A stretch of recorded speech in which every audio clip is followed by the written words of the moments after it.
pain does not happen in isolation. You can look at your life if you're in pain, and you'll see that there are so many different areas where we struggle, where we're setting ourselves up to fail almost, because we're looking at life through the lens that there's something wrong, And for me, I always felt lonely. But really, when I felt lonely was when I was around other people. I felt like a fish out of water.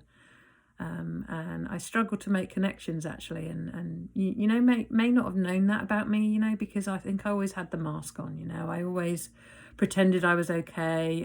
I could always have the conversations, talk with people, but really there was always a barrier up when I was having these interactions, and I was isolating myself. I wasn't actually connecting with people. I was just going through the motions, having the conversations, saying almost what I thought people wanted to hear, rather than, what I actually had to say.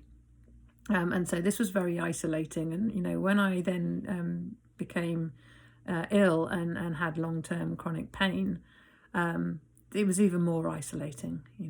It's you feel like you're the only one going through it, and that is a really tough experience to have. And I didn't realize that people cared in a way.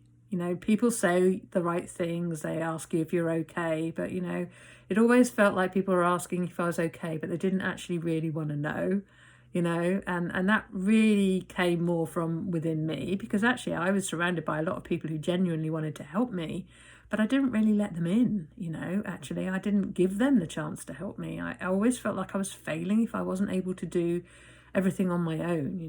I was extremely independent, and definitely that was tied up with the idea of failure. If I wasn't able to do stuff myself, then I was less than other people.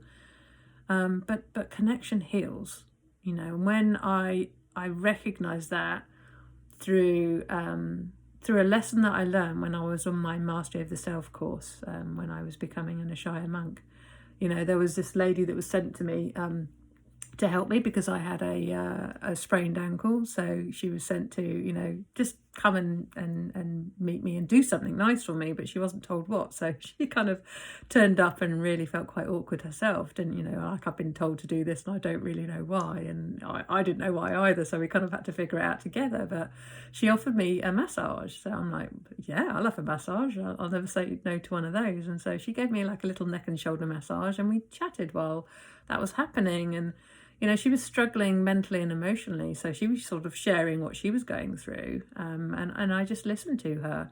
And there's this really beautiful connection that happened. I was enjoying the massage. That felt really lovely to have that offered out of the blue for apparently no reason. And I was struggling at the time in pain with the sprained ankle, and I was feeling isolated. Because I was obviously having to rest in bed because I couldn't walk around on the ankle.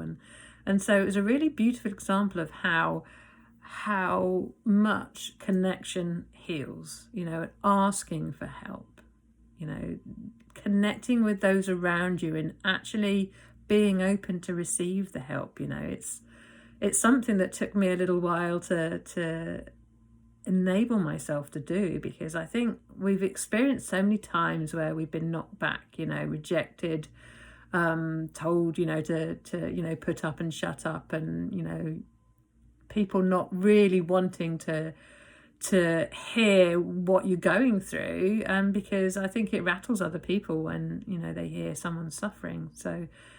But for me, I think the more I was willing to step out and actually ask for help and connect with others, then the more I seemed to come across people who actually genuinely wanted to do that and were willing to help me and could maybe come up with ideas that would make my life easier that I couldn't even think of alone. Like, teamwork's always more effective than when we try and do stuff, flying solo. So, yeah, I just want to invite you to look at your own life. Yeah, are you actually genuinely connecting with each other, heart to heart? Because when you're in pain, it's so important to let others in, let others help you, let others know that you are really struggling right now. You know, you don't have to be really down about it, because for me, when you're authentic about how you're feeling, there's actually a gentleness to that energy, which is actually more pleasant to experience by the other person than if you're trying to be okay, pretending you're okay when you're actually not. There's kind of like a friction in the interaction,